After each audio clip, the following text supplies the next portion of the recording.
de Prensa con Gustavo Alegret. El fiscal de la trama rusa, Robert Mueller, recomienda que el exasesor de seguridad nacional de Trump, Michael Flynn, no vaya a la cárcel por su colaboración. ¿Qué quiere decir esto para Trump? Tras escuchar a la directora de la CIA, senadores estadounidenses vinculan al príncipe saudí con la muerte del periodista Jamal Khashoggi. ¿Aprobará Estados Unidos sanciones contra Arabia Saudí? Destituida por corrupción la vicepresidenta de Ecuador. Con ella se va del gabinete de Moreno, el último correísta de peso.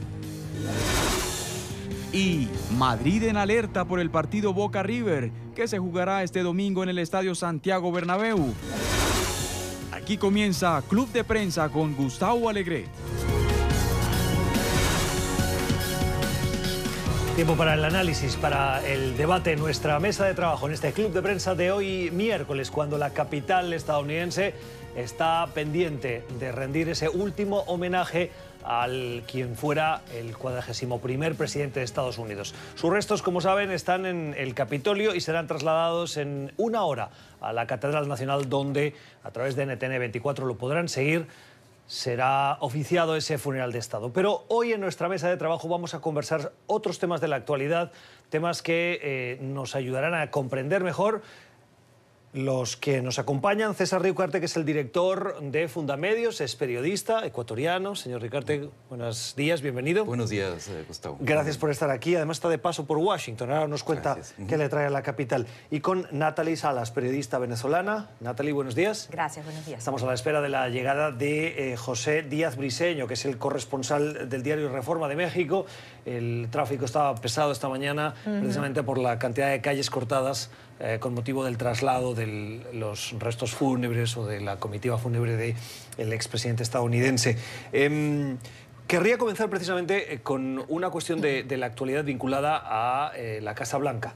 En las últimas horas, el fiscal que investiga la trama rusa, Robert Mueller, ha hecho pública su recomendación respecto de uno de los que está siendo investigados como parte de esa trama rusa, Michael Flynn. Michael Flynn fue asesor del presidente Trump en cuestiones internacionales y de seguridad nacional cuando estuvo en la Casa Blanca.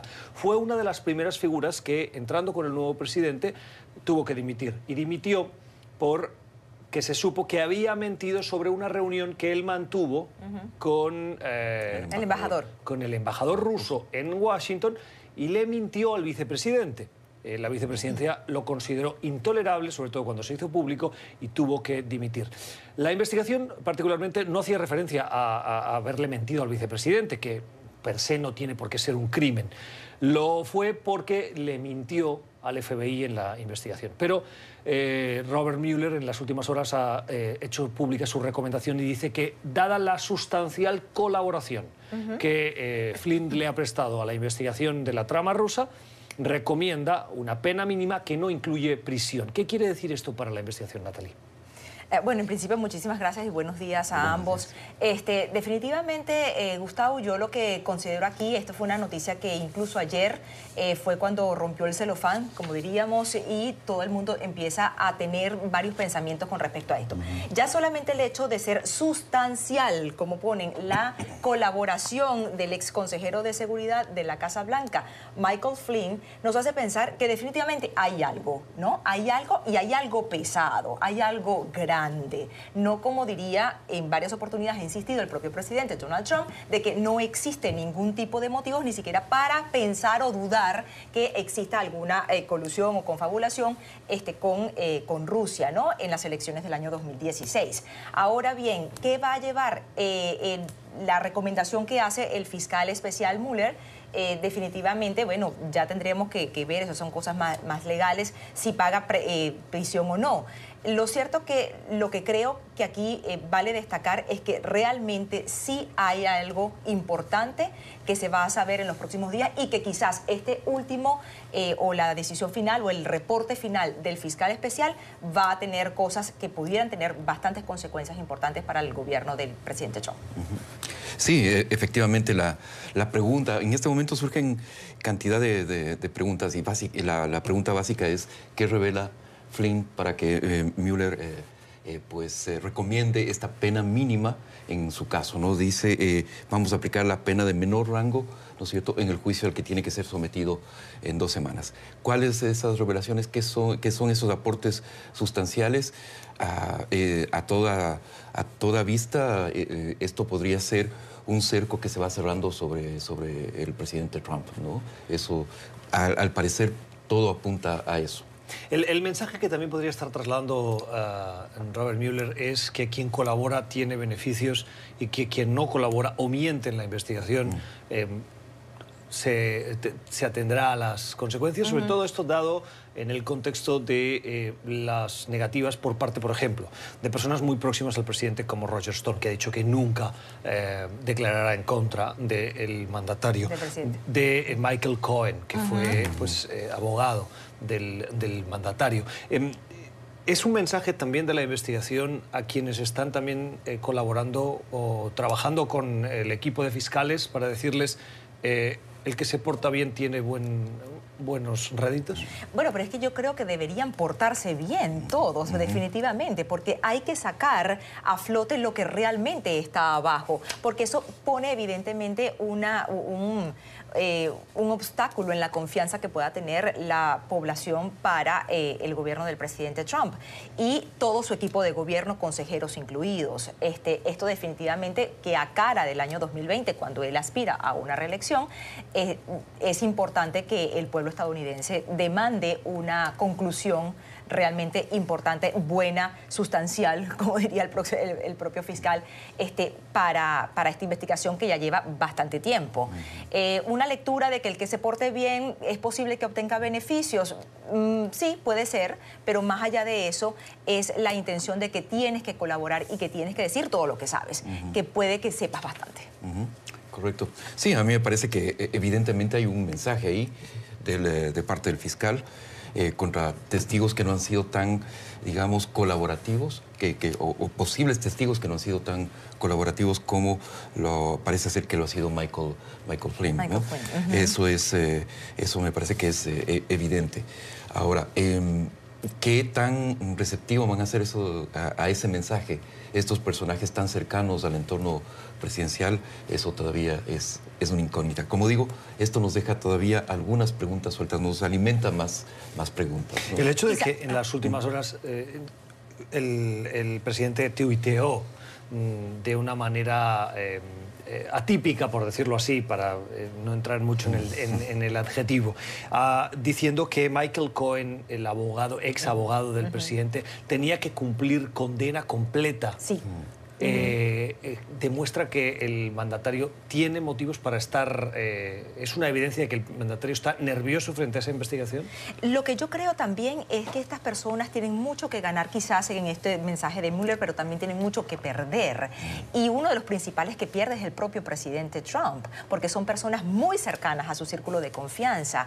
Y al mismo tiempo, este tweet, como tú señalabas con respecto a Cohen, tiene mucho que decir. Un poco de nerviosismo, quizás un poco de venganza, de revancha, también puede ser, ¿no? Las lecturas pueden ser diferentes. O quizás también él dice, bueno, mira, sencillamente tiene que caer todo el peso de la ley porque esta persona cometió un delito. Ahora, ¿a quién más se involucra? Eso es lo que definitivamente el fiscal tiene que destapar.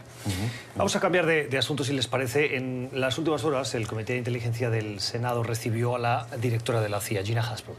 Gina Haspel informó a los senadores sobre un requerimiento, una cuestión que les tiene ciertamente preocupados y que además distancia determinadas opiniones del Capitolio respecto de la Casa Blanca, e incluso por parte de senadores republicanos, y es cómo avanza la investigación o lo que se conoce de la desaparición y presunta muerte, porque no se ha encontrado el cadáver, de Jamal Khashoggi, ese activista, periodista muy crítico con el príncipe Mohammed bin Salman, príncipe que lleva los destinos de Arabia Saudí.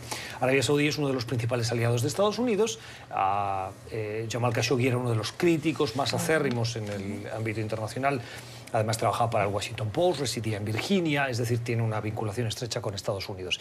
Tras esa comparecencia por parte de la directora de la CIA, a puerta cerrada, los congresistas, los senadores, salieron a decir que no les había dejado ninguna duda de la vinculación directa por parte de Bin Salman en el operativo que presuntamente detuvo, asesinó y descuartizó o hizo desaparecer el cadáver de Jamal Khashoggi.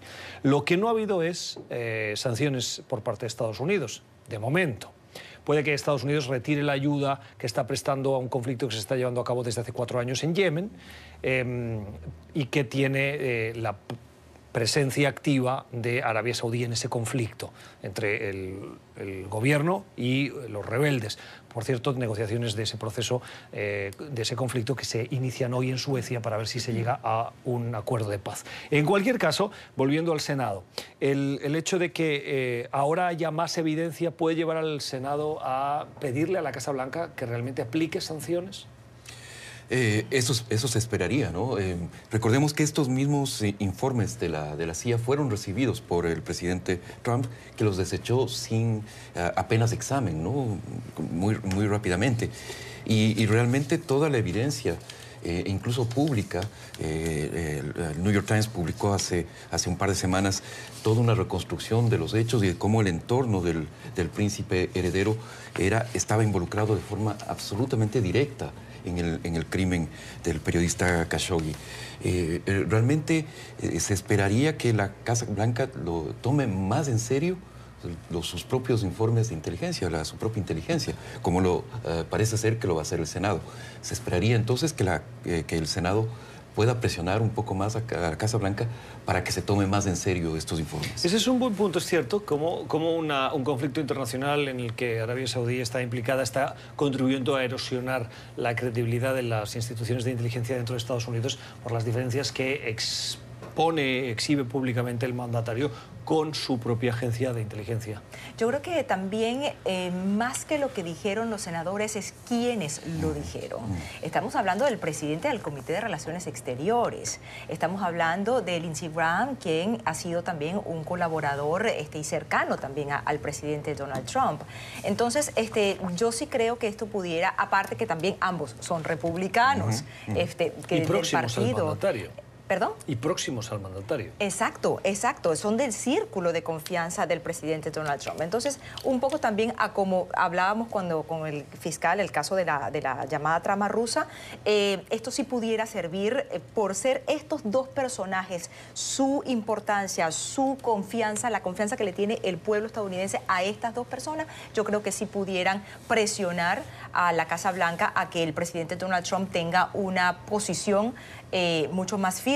De hecho, recordemos incluso no solamente que desestimó los reportes de la CIA, sino también incluso hasta la llamada que él dijo, me negué a escuchar la grabación del audio porque era demasiado fuerte, ¿no? Imagínate explícita, lo que ¿no? se pudiera saber de allí, que evidentemente la CIA sí la escuchó.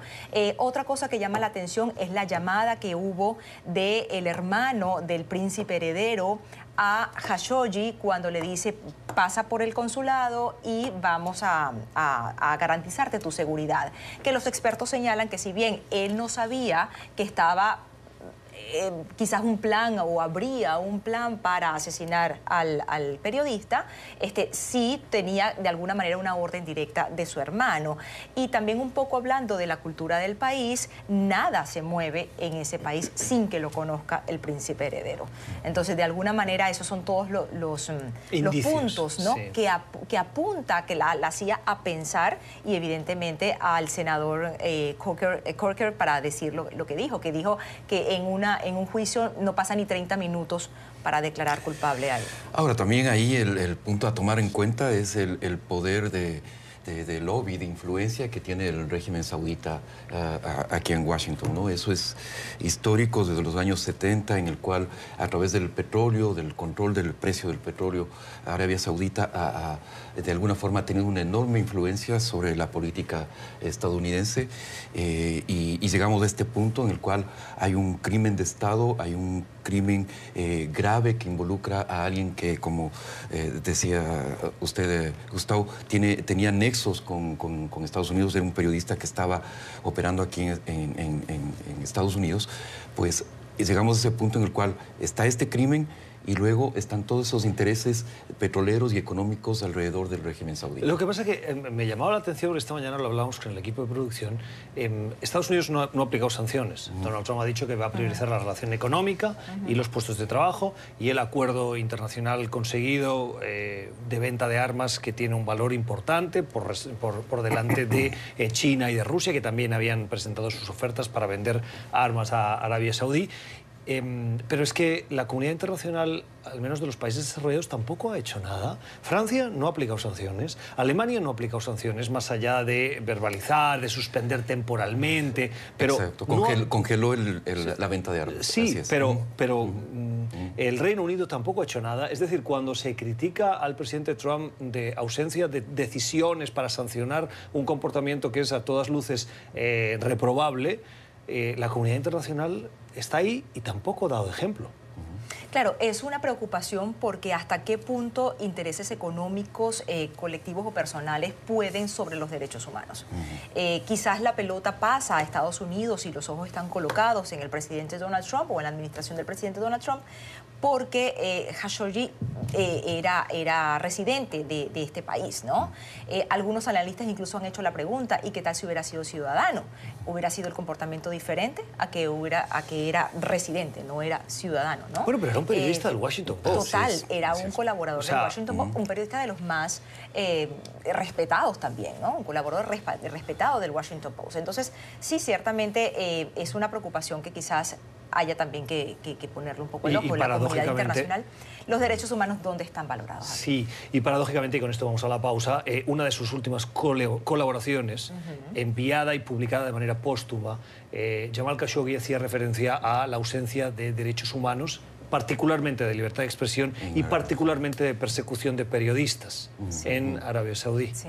Vamos a hacer la primera pausa en este club de prensa de hoy, que lo estamos compartiendo con Natalie Salas y con César Ricarte. Y enseguida le vamos a dar la bienvenida a José Díaz Briseño, que ya nos acompaña aquí en nuestros estudios. Volvemos enseguida.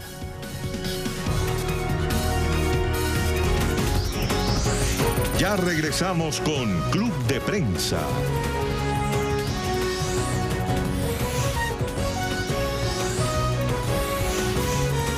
Continuamos con Club de Prensa. Damos la bienvenida a nuestra mesa de trabajo a José Díaz Briseño. José, buenos días. Gracias. Las calles de Washington complicadas esta mañana, ¿cierto? El gran problema es estar a solo 2 cuadras de la Casa Blanca. Son 2 o 3, porque yo he escuchado que gente dice 2, otros 3, pero bueno, llegar sí, estaba complicado. Gracias por unirte a esta mesa de trabajo. Vamos a hablar de Ecuador. César, en las últimas horas se ha vivido un nuevo episodio de terremoto político. La vicepresidenta primero dijo que había solicitado que sus funciones fuesen retiradas para poder asumir una defensa de acusaciones graves que le hacen, y luego el presidente Lenín Moreno aseguró que él le había quitado esas funciones por estar salpicada por un escándalo de corrupción. ¿Qué está pasando en Ecuador? Bueno, es las consecuencias de una transición compleja de un régimen autoritario a una democracia más abierta, ¿no? Y evidentemente lo que sucede es que el mismo partido que gobernaba en la década anterior es el mismo que hace la transición, que inicia la transición con el nuevo liderazgo de quien era el ex vicepresidente del mismo presidente Rafael Correa. Asume Lenín Moreno el poder, el partido Alianza País se mantiene en el poder, pero hay una fractura interna bastante pronunciada. Y hemos tenido un vicepresidente, el vicepresidente electo el año pasado, que ahora está en prisión, acusado de vínculos con el caso Odebrecht, con el caso Lavallato, y luego la nueva vicepresidenta elegida en febrero por el Congreso, ahora debe presentar sus renuncias acusada de haber cobrado colaboraciones a sus propios asesores, a su propio despacho, ¿no? Entonces, como digo, finalmente todo esto lo que son es como coletazos de un periodo autoritario, de un periodo en el cual el régimen tenía todos los poderes, controlaba absolutamente desde cortes, todas las instancias de control, y finalmente eso se está desarmando y se está desarmando, digamos, lentamente, ¿no? Porque ya tenemos casi 2 años de la presidencia de Lenín Moreno. Ahora, la aspiración en el Ecuador es que finalmente esta renuncia de la vicepresidenta desemboque realmente en un proceso en el cual el gobierno de Lenín Moreno se abra ya definitivamente hacia un diálogo y hacia incluir sectores más amplios en su propio La gobierno. salida de Vicuña, de Alejandra Vicuña del gobierno, ¿es un peso de encima que se quita el gobierno de Lenín Moreno? Absolutamente. La vicepresidenta respondía a la línea más dura, más ideológica de Alianza País. Que Alianza País es el partido del expresidente Correa. Así es, exactamente. Y la vicepresidenta era de la línea más dura, de la línea más radical, más ideológica, más militante comunista de muchos años. Y finalmente entonces con ella cae ese sector más radicalizado. Bueno, sí, definitivamente esto trae cambios que pueden ser leídos de diferentes maneras con respecto al gobierno del presidente Moreno, ¿no? Definitivamente no tiene suerte con los vicepresidentes, por lo que tú señalabas también de Jorge Glass, que en este momento está pagando 6 años de prisión. Y María Alejandra Vicuña, yo vi ayer justamente el mensaje que ella daba cuando renunciaba, porque como tú decías, primero como que le solicitan que salga de las funciones, pero posteriormente ella emite un mensaje en donde renuncia porque quiere dedicarse a la defensa, por lo menos pide un permiso no remunerado hasta el 31 de diciembre, es lo que dice en el mensaje. Y ella dice que, bueno, sencillamente las acusaciones vienen porque ella es mujer y porque ella es de izquierda, cosa que definitivamente no es ningún tipo de argumento ni válido. Pero eso es como cuando a un político le acusan de estar implicado en escándalos de corrupción cuando ha salido del gobierno y la respuesta es que es una persecución política. Es lo que te digo, o sea, es un es lo que te digo. Que cada vez tiene menos valor. No, y que se cae, pero se cae de inmediato. Entonces, más allá de eso, es realmente aceptaste dinero, cobraste, pediste dinero, porque lo que se le acusa es que le estaba pidiendo algo así como $1.400 mensuales a una persona por tenerla como parte pues, de su equipo de trabajo. Y bueno, esto definitivamente que salpica de corrupción y Lenín Moreno como presidente, como decía César, al abrirse a una democracia mucho más abierta, definitivamente tiene que ponerle el ojo para que esto sea creíble, el ojo a la corrupción.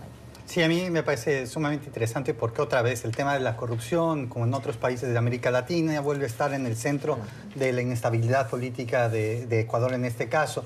Ahora, hay que decir, al señor Glass, que renunció, bueno, que está siendo acusado, que entiendo que incluso ya puede tener una sentencia, se le acusaba de recibir una coima de más de $13 millones y las solicitudes que hacía la señora Vicuña es básicamente de alrededor de $1.400 mensuales y ocurrieron en 2011 a 2013. Una pregunta interesante, digamos, para el análisis es ¿por qué llegan hasta ahora, no? Me parece también interesante esta manera de cómo se está vendiendo, entiendo, en la prensa, ¿no? De cómo ven los correístas casi 2 años de Lenín Moreno en el poder y tratan de vender esta imagen de inestabilidad, ¿no? Comparándola con los 10 años de estabilidad. Obviamente en un régimen autoritario es muy distinto a la democracia, pero sí, o sea, no deja de llamar la atención que y esta es una pregunta para ustedes, señor, quizá, ¿por qué hasta ahora, si es 2011 a 2013, por qué no se persiguió antes? Sí, básicamente es porque justamente había un cerco de ocultamiento acerca de la corrupción. Prácticamente... ¿Pero buscado por el gobierno de Lenín Moreno o por el gobierno anterior de Rafael Correa? Por supuesto, al régimen anterior de Rafael Correa. De hecho, la corrupción que comienza a saltar ahora es producto de investigaciones periodísticas. Y recordemos que durante los 10 años de Rafael Correa, uno de sus principales objetivos fue acallar a la prensa, ¿no es cierto?, perseguir periodistas. La prensa comienza a revelar toda esta serie de casos de corrupción que a veces parecen insignificantes, pero que ya...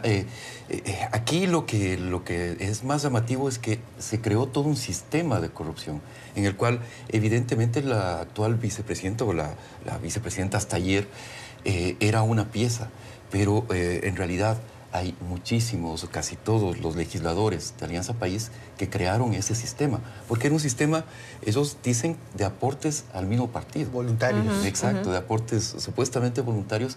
Era, en el Ecuador lo decimos, el diezmo que se pagaba al partido, ¿no es cierto? Y eso realmente llama poderosamente la atención, Bueno, que se haya convertido en un sistema, ¿no? Déjeme hacer de abogado del diablo. Esta práctica también yo la he visto en España. Y en México. Y en México. Y responde a que los partidos necesitan fuentes de financiación. Y cuando sus acólitos, sus militantes, entran a formar parte de las estructuras de gobierno, lo que se les pide, lo que seguramente hace falta aquí es un proceso de transparencia, se les pide un aporte de ese salario que se tiene por ser funcionario público en un puesto de confianza, y que ese puesto de confianza viene acompañado de un buen sueldo, un aporte. El problema es cuando esto, uno, no se hace con transparencia, no se conoce, dos, los porcentajes son extraordinariamente altos, y tres, se utiliza eso para poner a gente en el ámbito de influencia, con el objetivo de que, como no hay transparencia, eso no acaba yendo no al partido, sino a los bolsillos de las personas. Es que justamente ese es el detalle, esto? exacto. El detalle es que aquí los depósitos se lo hacían a las cuentas personales de la vicepresidenta. De la vicepresidenta. No era al partido, no eran las cuentas del partido. Sí, eso es lo que pasa en este caso, que específicamente se supone que es ella la que pide a título personal para que esta persona, que es la que lo denuncia ante un medio de comunicación, reciba los beneficios de estar en ese equipo de trabajo. No necesariamente era al partido como un aporte que se haga de forma voluntaria o no, porque perteneces al partido. Y transparente, como bien señala Gustavo. Sí. Vamos a hacer un nuevo cambio de tema. En las últimas horas otra noticia lleva la atención mediática a Estados Unidos. Durante la última campaña electoral, la de las elecciones de medio término, hemos conocido ahora que la campaña republicana para la Cámara de Representantes fue objeto de un ciberataque. Recordemos brevemente que el ciberataque que afectó a los demócratas fue una parte esencial del debate público de la última campaña a las presidenciales, en la que el Partido Demócrata fue objetivo de ese ciberataque, y a través de los mails del entonces jefe de gabinete o director de la campaña, Podesta, de Hillary Clinton, la información de esos correos electrónicos filtrados a través de la página Wikileaks sirvió de munición para los republicanos atacar a la candidata demócrata Hillary Clinton. Pues bien, durante la última campaña de elecciones de medio término, ahora los republicanos han sido objeto de un ciberataque. Al menos 4 cuentas de altos funcionarios y representantes republicanos vieron sus cuentas de correo electrónico atacadas, la información sustraída, y los mismos republicanos dicen que contiene información sensible. Estamos ante el principio de una nueva novela, Natalie, de filtraciones para erosionar la imagen o de un partido o de figuras de un partido político en Estados Unidos. Sí, en este caso, los mismos, hay una investigación, tengo entendido, hay una investigación abierta del FBI, han dicho que no se conoce la fuente, o no se conoce, la fuente que haya atacado a este sistema. Lo cierto es que, bueno, de alguna manera también se le voltea un poco la tortilla al presidente Trump, que fue uno de los que más criticó y de alguna manera también incluso colocó varios tweets en contra del Partido Demócrata en el año 2016, cuando señalaba que no habían invertido lo suficiente para la seguridad cibernética. Aparte que también hacía un llamado, bueno, ya que consiguieron estos correos, ¿por qué no encuentran los 30.000, algo así, correos de Hillary Clinton que fueron borrados de su servidor personal cuando ella era Sí, el llamado de Trump Estado en plena campaña para que Rusia o los ciberterroristas rusos buscasen esos esos correos, exactamente. O sea que fue un motivo, claro, pero que eso fue un motivo incluso de burla durante la campaña presidencial, que le sirvió mucho al Partido Republicano, pero en este momento ahora el Partido Republicano tiene que explicar cómo no protegió de una manera importante sus cuentas. Y otra cosa que sencillamente quería acotar, que ahora en esta época en donde tenemos tantos avances tecnológicos, tantos programas de seguridad, etcétera, vemos qué vulnerables son estos sistemas como tal. Recientemente Google Plus también tuvo un desperfecto, un daño en su sistema, en donde reveló la data personal de muchos de los usuarios. Entonces, de alguna manera te hace pensar, ¿realmente estos sistemas son lo suficientemente confiables? Estamos colocando nuestra información, en este caso pasó con el Partido Republicano y las consecuencias ya las vamos a ver. Pero tenemos una época en donde esta información sensible, al parecer, no debe ser muy del todo compartida, la ¿no? cadena Marriott hizo público esta semana que claro, yo creo que eran 50 millones de clientes que formaban parte de sus programas de fidelidad habían sido sustraídos por parte también de un ciberataque. Exacto. Y sus informaciones comprometidas. Y en esos casos muchas veces hay tarjetas de crédito, hay direcciones de correo, probablemente hay lo que número falta... de seguro social. Sí, no sé si el seguro social se usa para un perfil de un hotel. No, pero de repente si está la tarjeta de crédito... Eso sí, entonces, eso sí. Ahí hacen... No, me parece también pues que no es ninguna sorpresa, desgraciadamente, ante lo que bien explica Natalie, la vulnerabilidad de los sistemas electrónicos. Y recordemos, habíamos estado escuchando de las agencias de inteligencia de forma muy general previa a la elección de 2018, que sí había una búsqueda de interferencia por parte de agentes extranjeros en la campaña legislativa de 2018. Ahora, en este momento no tenemos tanta información sobre el ataque como ocurrió. Hay muchas especulaciones sobre exactamente de dónde proviene justamente este. Algunos piensan que es de origen extranjero, algunos otros no lo creen. El primer reporte salió de del sitio de internet político, pero no hay una explicación a gran escala. Se sabe que los líderes no fueron informados en su momento. Se dice que eso es muy llamativo, ¿no? Exacto. Es decir, cuando exacto. tú tienes un ciberataque, lo primero que tienes que hacer es saber, uno, qué has tenido en las cuentas de correo, y dos, deja de utilizarlas. Y en cambio el partido no lo hizo, y probablemente no lo hizo porque el FBI necesitaba hacer o poder seguir haciendo seguimiento para saber quién está detrás. Sí, yo creo que para hacer una evaluación integral de justamente este ciberataque no podemos adelantarnos en este momento porque simplemente los datos no están ahí. Pero lo que es cierto es, yo creo que ya no hay duda que ninguna organización o incluso uno como persona debe ser extremadamente cuidadoso con lo que suelta en las redes sociales o en su propio correo. Yo asumo que mi correo no es secreto. Y también lo que nos demuestra esto es que las democracias a nivel global son bastante vulnerables. O sea, me parece que este tipo de ataques lo que nos está enseñando es que en cualquier parte del mundo, incluso en la democracia supone más consolidada y más fuerte, se da este tipo de ataques. Y ya hemos visto que en otros procesos electorales a lo largo de América Latina, de Europa, etcétera, etcétera, ha habido también interferencia y este uso de armas cibernéticas para conseguir desviar las elecciones. Sí, y me parece que no tenemos que estar solo expectantes a lo que ocurre en épocas electorales. En América Latina hemos visto ataques cibernéticos directamente contra instituciones financieras sumamente importantes.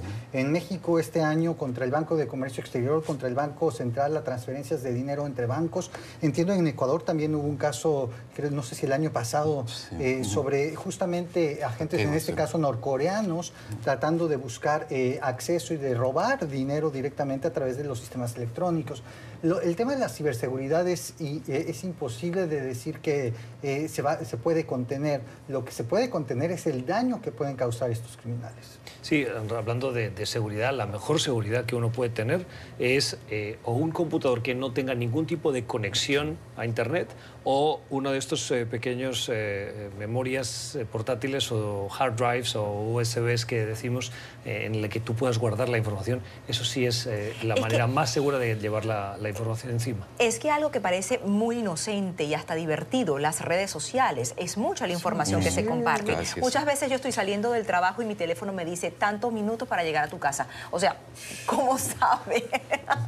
O sea, tanta información hemos compartido de que allá el teléfono sabe a qué hora sales, a qué hora entras, qué es lo que estás haciendo y de alguna manera te da la información que puede sonar como que, bueno, me está ayudando a hacerme más fácil la vida, pero ¿hasta qué punto estamos entregando toda nuestra Tu teléfono te conoce mejor que tú mismo. Sí. Así que es. Miren, les voy a compartir, ahí vamos a la pausa, les voy a compartir un ejercicio que hemos intentado hacer en mi casa y es que, por ejemplo, los días que salimos a cenar, dejar los celulares en casa.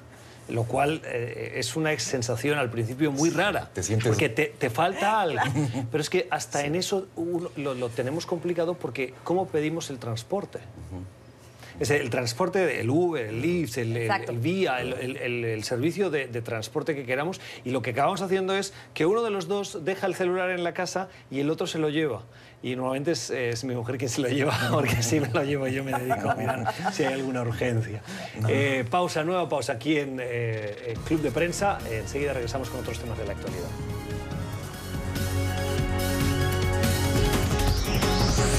Ya regresamos con Club de Prensa.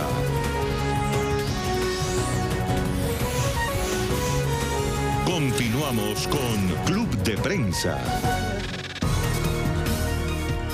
Seguimos en nuestra mesa de trabajo en Club de Prensa con Natalie Salas, con José Díaz Briceño y con César Riocarte, cuando en las inmediaciones del Capitolio los líderes del Congreso ya se disponen a abandonar el legislativo para ir a la catedral donde se va a celebrar ese funeral de Estado, un funeral de Estado que estará presidido por el féretro, por supuesto, pero además acompañado por el presidente de los Estados Unidos, la primera dama, el vicepresidente, parte del equipo de gobierno del mandatario estadounidense. Saben que por seguridad esta anécdota no muchos la conocen. Siempre que se reúne el gobierno en un lugar en concreto, hay un miembro de ese gobierno que no participa en esa reunión por un tema de seguridad, igual que el vicepresidente y el presidente nunca viajan juntos en el mismo avión. Pues bien, esas imágenes que tienen ahí en pantalla son las del traslado del féretro de quien fuera 41º presidente de los Estados Unidos, George H.W. Bush, que está siendo trasladado del Capitolio, donde ha permanecido en los últimos 3 días, a la Catedral Nacional para recibir ese último servicio religioso, acompañado de las altas figuras del gobierno y de la sociedad estadounidense, y también de mandatarios internacionales que van a participar en ese último adiós de Estado, para luego viajar desde la base Andrews a Houston, donde recibirá otro servicio religioso y será enterrado en los terrenos de la fundación o de la biblioteca Bush que tienen en la ciudad de Houston, en Texas. ¿Quiere hacer un comentario sobre esas imágenes que se están produciendo, sobre eso que se está llevando a cabo en este momento? Bueno, a mí me parece que en este momento también es una oportunidad para hablar de la unificación, de la unión del país ante lo que es un sentimiento que al parecer es común, que es el respeto, y todos han tenido que hablar del expresidente George H.W. Bush como una persona muy honesta, sincera, decente, ¿no? Algo que muchos analistas han colocado en el actual Estados Unidos. De alguna manera es un punto de reflexión, quizás, ¿no? Lo que deja. También va a ser muy interesante la prominencia que tenga el presidente Trump en este servicio. Sabemos que la familia Bush, sabiendo que el presidente ya estaba en sus últimos meses, le hizo saber a mitad del año que ellos querían que el presidente de Estados Unidos estuviera en el funeral de Estado. Y sin embargo, también cómo hace el presidente Trump para no hacer de esto un espectáculo personal, que sabemos que es a lo que está muy adepto.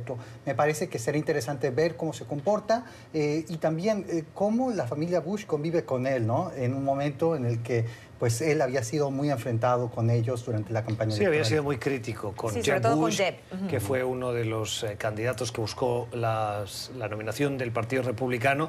No sé si recuerdo bien, le llamó débil, Jeb, Weak Jeb o algo así, y también fue crítico con el hermano, que fue presidente de Estados Unidos, George Bush, hijo, cuando estuvo al frente de la presidencia. César. Bueno, sí, es realmente último signo de un país en el cual había un diálogo político fluido versus un país polarizado, ¿no? Versus ese país que se ha construido en los últimos años, en el cual las posiciones al parecer son irreconciliables.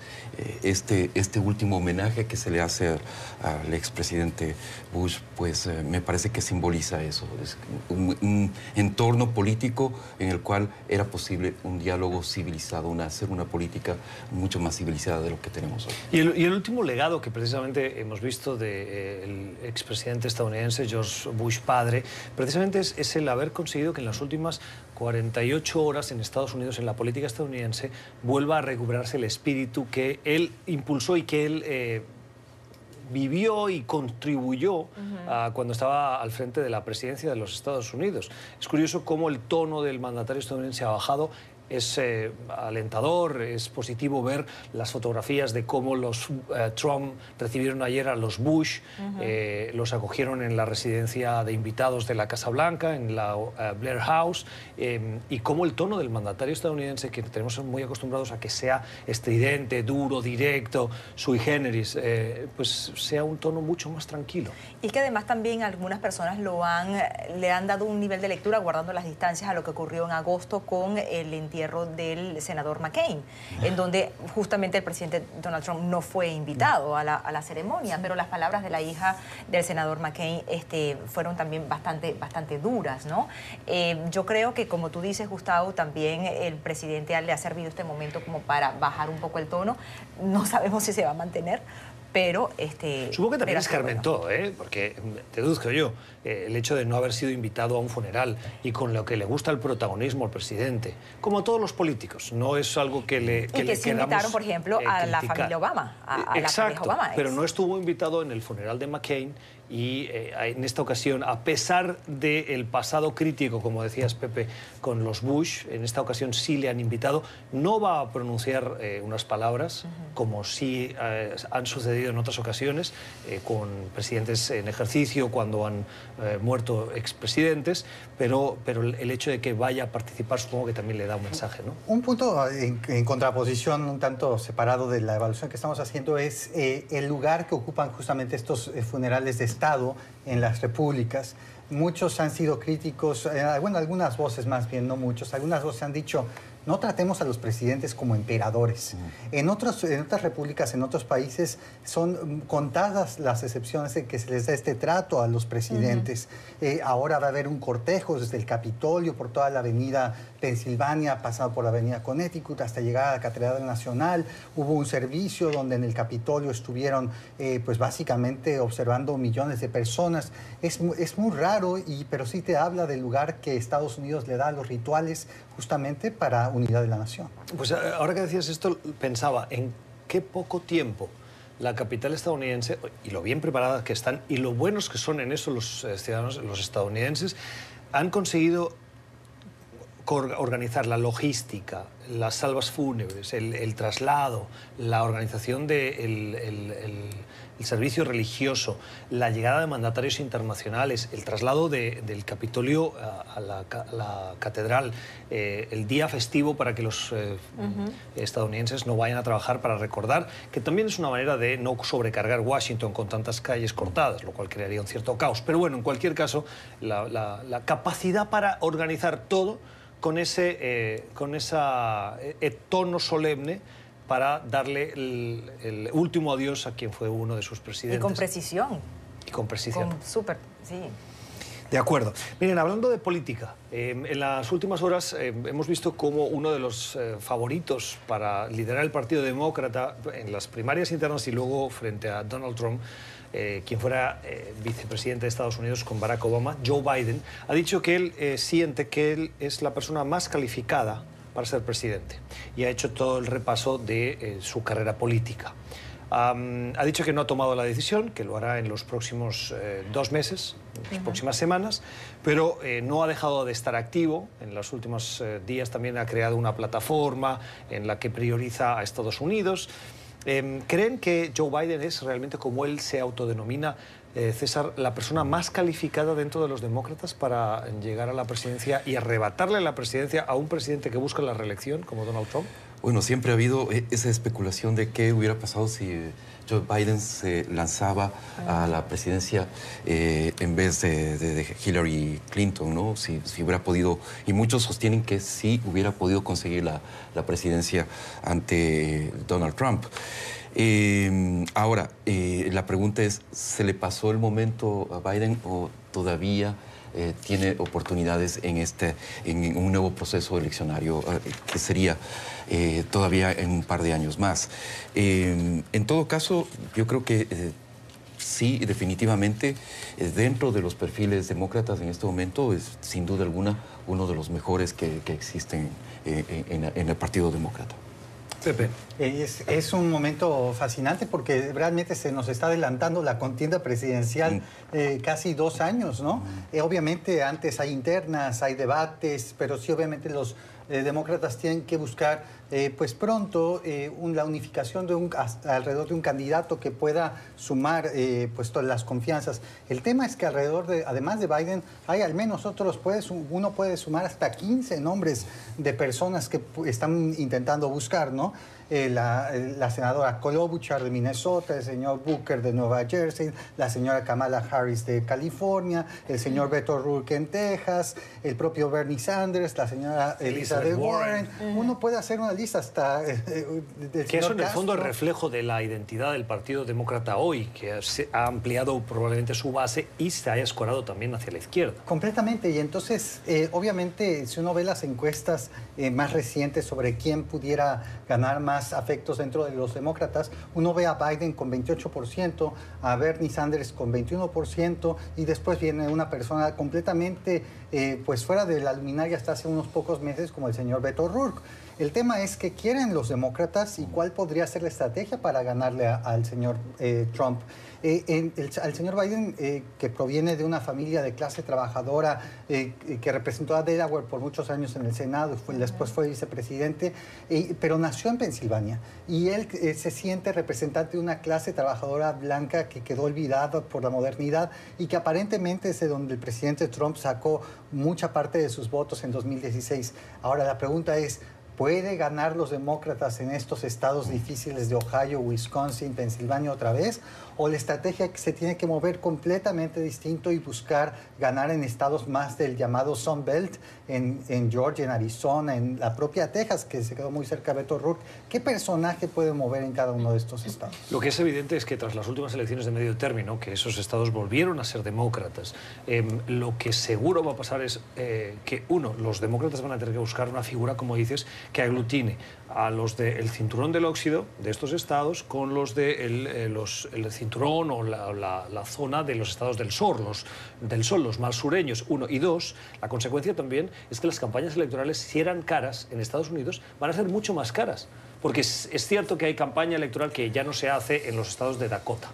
En el estado de Washington, por ejemplo. En California se hace muy poca campaña en las presidenciales porque ya están definidas la orientación de esos estados. Pero viendo cómo se han comportado estos otros estados, se amplía el número de estados conocidos como bisagra o swing states, y eso hace que los candidatos van a tener que, 1, viajar a esos estados, y 2, los partidos hacer mucha más campaña. Natalie.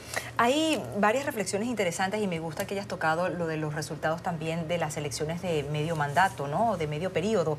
Y es que el Partido Demócrata se alzó con una mayoría, y en estados que particularmente yo, que vivía hasta hace poco en Miami, estados como Florida, por ejemplo, se le puso bastante cerca, ¿no? Un estado que ha sido por muchos años republicano total, ¿no? Entonces, de alguna manera, el Partido Demócrata un poco está avanzando con pasos firmes. Segunda reflexión, nadie duda quizás de la preparación de Joe Biden ahora, porque es una figura cercana a Obama. Hasta el mismo Obama le han preguntado si se volvería a lanzar. Entonces, tiene el Partido Demócrata figuras fuertes. José está agarrando de un expresidente y de alguien que te deja un buen recuerdo como para lanzar en esta oportunidad. Las reflexiones de nuestra mesa de trabajo. Tenemos que hacer una nueva pausa en este programa. Al regresar vamos a volver a lo que está aconteciendo en las inmediaciones del Capitolio, cuando el féretro de quien fuera presidente de Estados Unidos, George Bush padre, está siendo trasladado en su último viaje saliendo del Capitolio a la Catedral Nacional. Ya regresamos.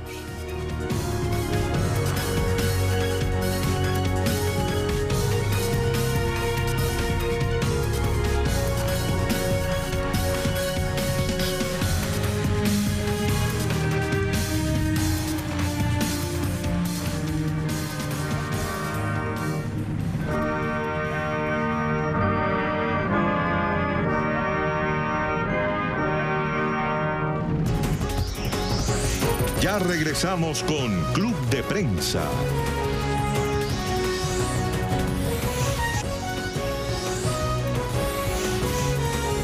Continuamos con Club de Prensa.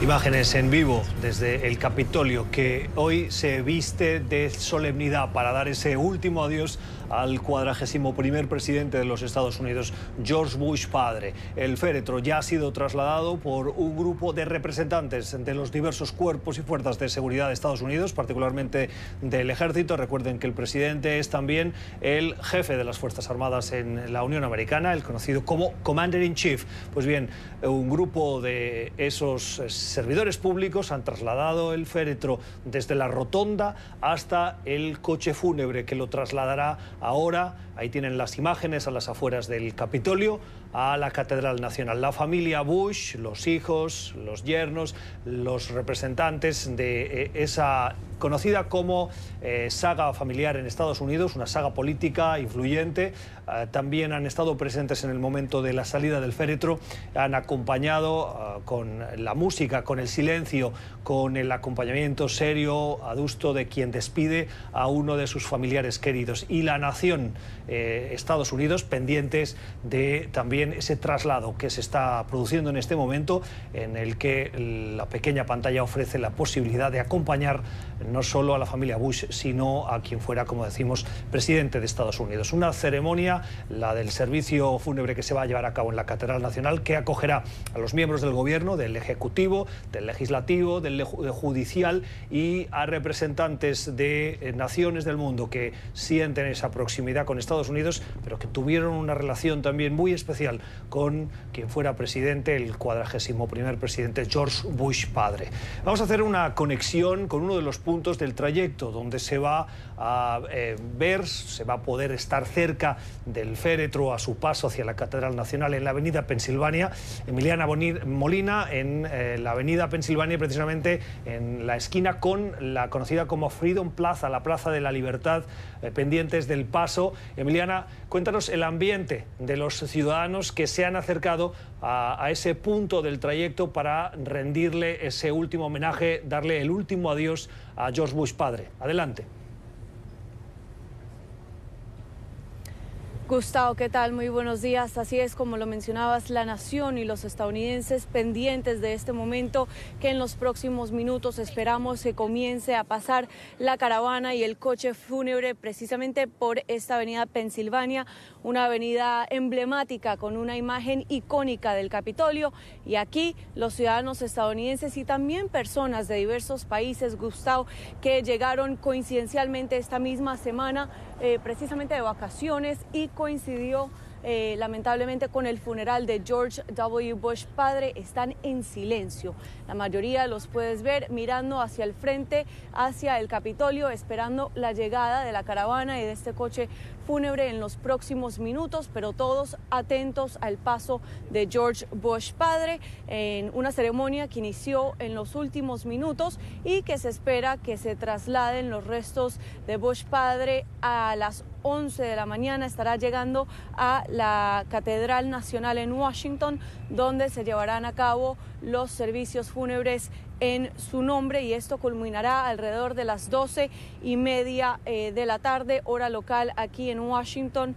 Por supuesto, también estarán atendiendo diversas personalidades a este funeral y estos servicios, entre estos los últimos 4 expresidentes, Barack Obama, también George W. Bush hijo, Bill Clinton, junto con su esposa y la ex candidata presidencial Hillary Clinton en las elecciones legislativas del 2016, y por supuesto el expresidente Jimmy Carter, también con la ex primera dama, todos atentos y pendientes a cómo será el saludo entre estos mandatarios y el actual presidente estadounidense Donald Trump. En este momento podemos comenzar a apreciar las sirenas de la caravana que posiblemente se aproxima. En este momento estamos viendo los primeros autos policiales y en los próximos momentos estará pasando también el coche con el ataúd. Escuchemos.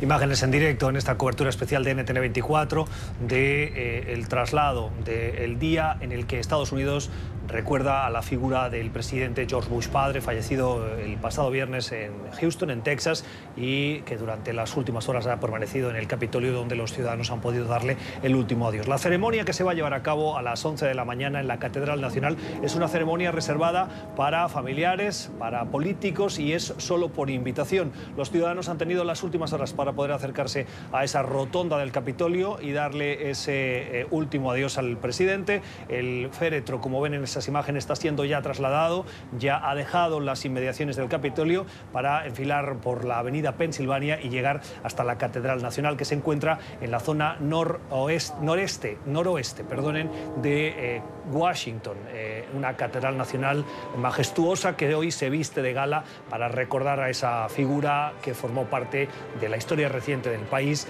en la que, como nos recordaba Emiliana Molina, los mandatarios que formaron parte de esa historia reciente como presidentes también van a estar presentes, además de miembros del gabinete del presidente Trump, representantes de todo el mundo que van a acompañar a la familia Bush en ese último adiós formal, solemne, nacional, como decía José Díaz Briceño en nuestra mesa de trabajo, una ceremonia que se asemeja más a la despedida de un emperador y que forma parte de ese ritual de construcción de símbolos de la Unión Americana, de Estados Unidos. Pepe. Y hablando de símbolos, yo creo que todo el mundo vamos a estar poniendo mucha atención justamente a ver a los 5 mandatarios vivos de Estados Unidos reunidos en un solo lugar.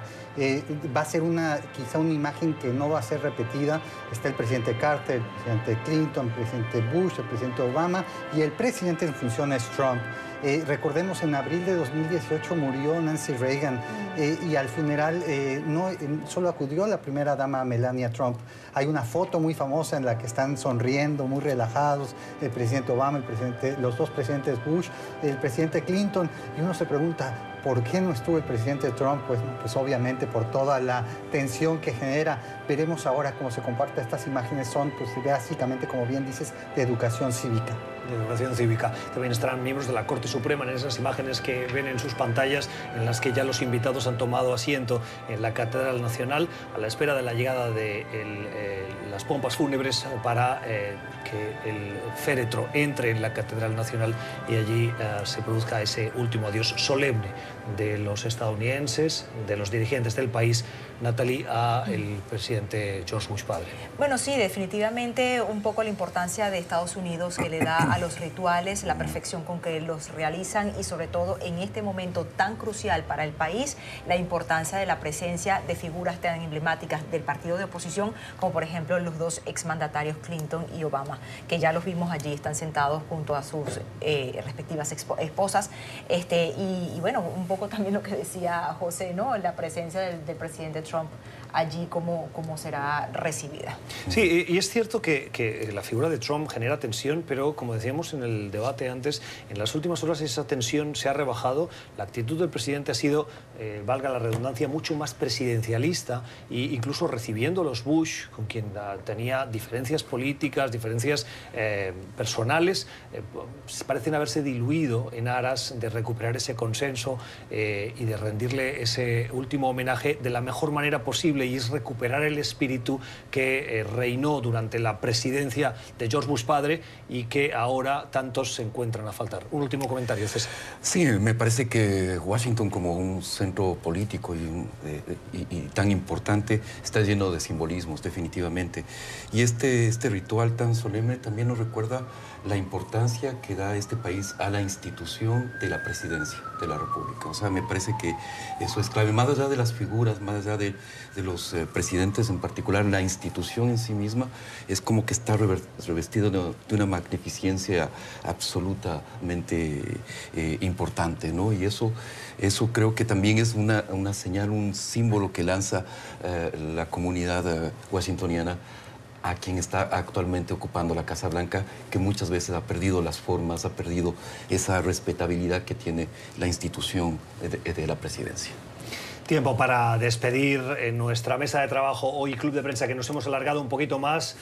Ruth del Salto va a tomar el relevo. Solo me queda que agradecer a quienes nos ha acompañado en esta mesa de trabajo: César Riujarte, José Díaz Briseño y Natalie Salas, por sus comentarios, por haber compartido los puntos de vista con nosotros. Ruth, un traslado que ya se está produciendo. Tienes vía libre para esa continuidad en NTN24 sobre lo que acontece en Washington. La noticia, el funeral de Estado de quien fuera el 41º presidente de los Estados Unidos.